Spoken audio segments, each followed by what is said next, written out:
Hello YouTubers, welcome back to another Tesla vlog with me, Adam Well Informed. So I've owned my Tesla Model 3 now for over 9 months. Some of you will know I try to do a vlog entry pretty much every week.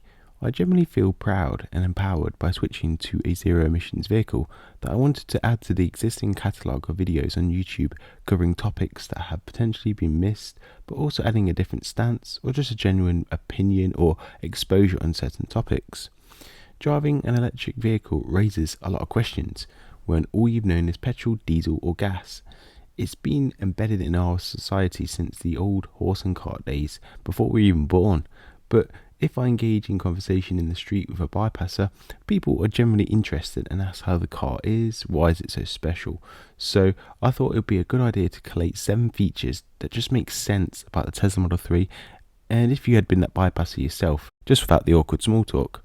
So here are my 7 features about the Tesla Model 3 that just make sense in no particular order. My first feature is Dashcam Sentry mode. Whilst Dashcam is not a particular new feature, it reminds me very much of when sat-navs were introduced. They were a chunky bit of kit, sluggish, yet its vision and desire was absolutely accepted by society. Gone were the days where your designated co-pilot or partner would give you the right directions, but you needed them to take the hit for you missing your turn. Thinking about it, sat-navs probably did save a lot of marriages and friendships over the years, but the whole separate and external application was functional, yet still pretty messy. It wasn't long before OEMs decided to incorporate colour screens and software capable of running their own sat-nav systems, all without wiring up to your 12-volt socket and the highly irritable sucky thing that caused you to hold your breath whenever you went over a bump for fear that the device would just launch itself off the windscreen. Getting back on topic, the idea was perfect, a computerized method of navigation that would direct you to virtually any location, but the execution of that via standalone external device was not a seamless and flawless execution of design. Once it was integrated and embedded within the car's design, it eradicated a majority of the flaws that the standalone external route had. Dashcams are widely available for almost any car, but they are sometimes battery operated, or you have to plug into a 12-volt again, then it needs to clip and hold into something. These are flaws in the design process where having an integrated design again would hugely benefit the consumer and enhance the experience. The Tesla Model 3 does just that. Tesla uses the dashcam from one of the 3 Autopilot cameras behind the windscreen, together with the side repeater cameras and finally the rear camera. It's not a full 360-degree video, but front, left, right and rear. Recording constantly, clips can be taken and saved upon impact or manually via a cheeky honk on the horn, which saves the last 10 minutes to the USB stick hidden in the glove compartment. So should the unnecessary happen, or should my wife honk the horn after a bit of road rage, I'll have footage backed up and saved for future viewing. It's not just having the hardware embedded in the design of the car that's convenient, it's also the software that enables a better experience.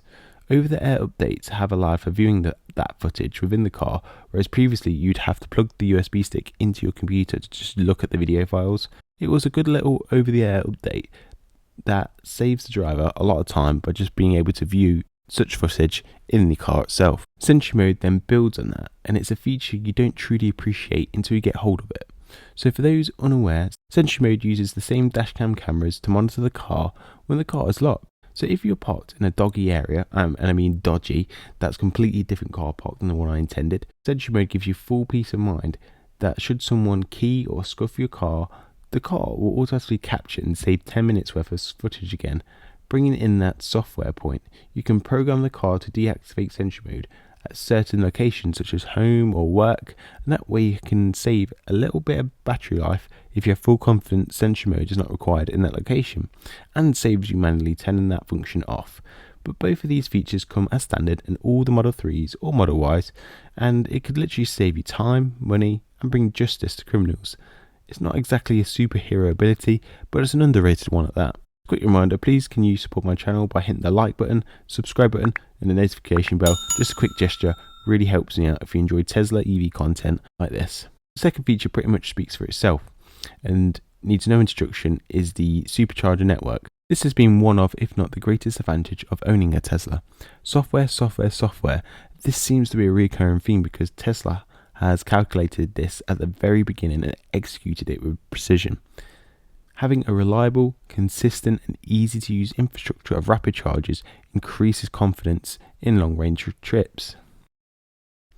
For those that watch MKBHD, he recently did a really interesting long-range driving experiment, and he compared a gas car, Tesla Plaid Model S, and a Ford Mach-E. Using the navigation, Tesla can navigate you to a destination, telling you where to charge across the trip and how long it needs charging for to get to the destination in the quickest possible way. The Mach-E did the exact same job in principle, but what it didn't tell them was that the third-party charger was actually offline or it was broken in some way. It was correct in identifying that there was a rapid charger along the way, but the third-party software doesn't communicate with the car's sat-nav, so there's no easy way to pick that up. Not only that, but the process is just as easy as filling up as a fossil fuel car.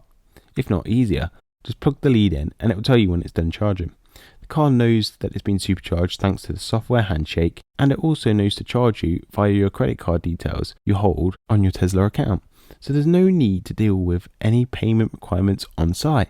Literally plug in and plug out. The software handles it automatically and it takes all the stress out of the transaction.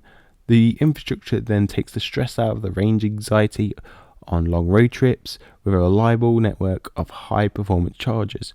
The network is so good that Tesla and Elon have mentioned that other branded electric cars will have access to the Supercharger Network at some point. Starting it in Europe first because most of us rock that CCS standard charging port. Other EV owners will probably be required to download a Tesla branded phone app to kickstart the charging process. Details haven't really been thrashed out yet, so more details will be confirmed whenever it does happen. For now, it's a worthy feature that makes road trips way more convenient and less stressful. Third feature is one that I personally really underestimated. That is autopilot and full self-driving. Performance of autonomous software does differ from market to market. For example, if you hold the FSD package in the US, you can request access to the FSD beta from the 24th of September, being yesterday, if this video gets uploaded on Saturday as intended. The beta works around city streaks, but being beta, it means work in progress and it's not a finished project yet. Here in the UK, FSD beta is nowhere near to be seen yet and promises a limited number of features with access to all them full future FSD updates in the future when it's allowable by law. I did a full video review in this and enhanced autopilot previously. If you want to know the basics and the differences, take a look at that video on the screen now. When I purchased my Tesla, I intended on taking a couple of long distance road trips over the year. Over the summer months though, I've actually done 3 or 4 and maybe there'll be some more by the end of the year. But because of my limited motorway driving, I just stuck with the standard autopilot package. If I'm ever on the motorway, I have to use autopilot now. And I'm not just saying that to flex it, I'm saying it because it really does make a difference. It seriously does take some of the strain and stress out of them long distance drives. I can honestly say that I'm not as fatigued when I arrive at a destination when I use autopilot. I'm not one to eat a bowl of food or try to sleep in the back of a car like some TikTokers think is a cool joke. I take it seriously, watch the road as if I was driving. I'm ready to take action at any time, but if I wanted to have a quick drink, then I have confidence it will stay within the lane for that very brief moment of time. With the lane keeping and auto steering function, you can watch the surrounding traffic more efficiently. No longer are you focusing on the middle of the road, but actively reviewing what's ahead more efficiently. Looking at my last couple of trips, I feel like I've had 0 phantom braking recently as well, so I wonder if an update has gone under our noses recently. What's everyone else's opinion on autopilot within the last month or 2? Let me know in the comments if you've had any phantom braking experiences within the last month or 2. The fourth feature has to be keyless entry. People with ICE vehicles may already be familiar with this feature, but what Tesla has done again is reinvented the purpose of keyless entry, and it's true to Elon Musk's first principle thinking philosophy. They looked to keyless entry and built new knowledge and assumptions around that topic. The end result is keyless entry without a separate physical key. For an ICE vehicle with keyless entry, you still need a key to have keyless entry. So to have to remember to bring that key with you, or it then stays in a certain bag or coat. But if you attempt to go out without said coat or bag, then you have to then go back and find said key for keyless entry. Tesla's approach gets rid of that thinking and incorporates your smartphone, as you generally take that around with you everywhere anyway. It's not as if you've then got to find a separate key to take with you. So here's that good flawless software again. I kind of sound like a broken record right now, but repetition is there because it's true. I've said it before and I'll say it again. In 2021, 2022 or whenever, I can jump into my car, drive to the location, buy something and return home with just a single possession in my pocket. that being a smartphone. Apple Pay, Google Pay, whatever app you use, deleted the physical wallet, and Tesla deleted the need for a physical car key. If you're worried about someone stealing your phone and driving your car, just simply add PIN to entry via your car settings. Problem solved with software once again. I do know some people struggle having the phone app as a key, but as standard, you are provided with plastic cards that function as car keys, if that's really your thing. The fifth feature is more obvious than you'd think. It's electric, and what I mean by that is it's just general design advantages. By using that same first principles philosophy, anyone can put a car together, put a battery and electric motor in it. A few OEMs do that already. Like you look at the Golf E, Kia Niro, or the Fiat 500e, and I'm not dissing these cars. What I'm trying to say is there can be design advantages from building an EV from the ground up with a fresh mindset of solutions, that first principles thinking. So I believe all three cars don't have a frunk. Building them specifically to be an EV tends to have some advantages direct from the chassis.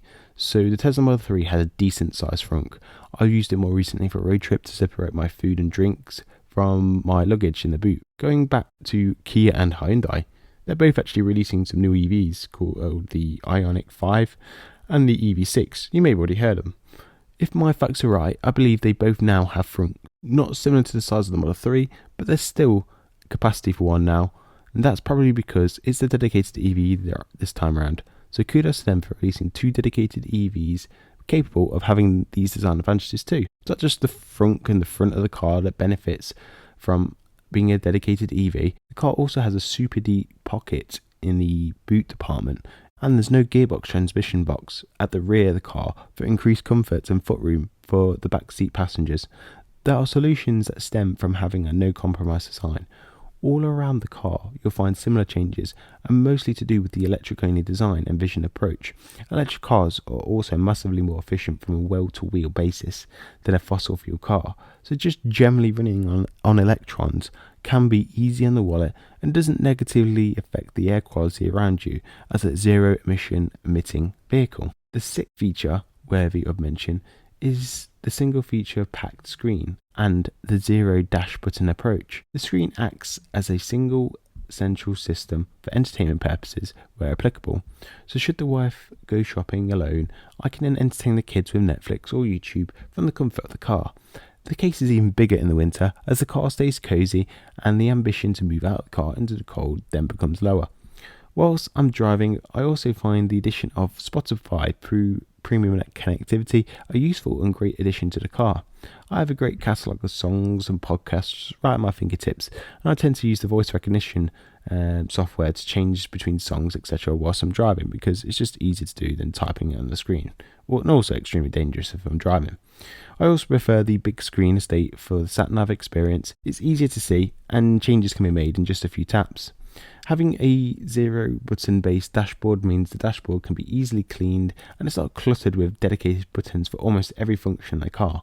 Not only do I appreciate the aesthetics, but I understand Tesla can then spend less time manufacturing each car and probably cost them less money per car by reducing the number of buttons to just the buttons in the stalk and the scroller wheels on the steering wheel. I think only Tesla have been able to efficiently pull this off because the included software was intuitive enough to actually replace physical buttons. The seventh and final feature that makes sense is the phone app and pre-warming feature. The phone app has seen some love recently, and it's actually had a makeover to make it less clunky and more user-friendly than before.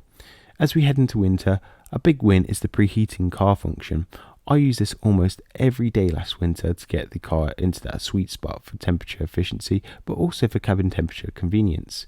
The app holds many small but quirky and useful features, such as remote locking together with my Find My Tesla functionality. I like to use the location part whenever my other half decides to drive the car to pick something up. If time is getting on, instead of calling them, I can simply just click on the app and it will tell me their precise location. Conclusions. There we have it. 7 features about my Tesla Model 3 that just make sense. 2 key themes here occurred from today's video. Software execution and first principle design works. Together, it's an industry-leading vehicle that sets a benchmark for other electric vehicles, and it's one I'd confidently encourage ICE drivers to try out. Whilst I understand other manufacturers have similar functionalities like Ford with its Mach-E, Tesla did some of these functionalities years ago and they are working in full capacity. Now it is focusing on the next software gains that it can make. This is the future of driving. More software and less hardware, wherever possible, until fully autonomous full self-driving cars kick into gear. If that FSD is so good, it's entirely possible Tesla will start producing cars without steering wheels, etc. That's thanks to the first principles approach to Tesla, and will continue to help them disrupt certain industries and features as they redesign and repurpose even the most original features, all for an ever greater consumer experience. That's it from me today. If you've gotten this far, tell me what feature you love and why, or what feature would you love to try on the Model 3? Maybe I've missed something so obvious. Therefore, don't forget to hit that like button or subscribe if you hadn't already. Take it easy, people. Thanks for watching, and I'll see you in the next one.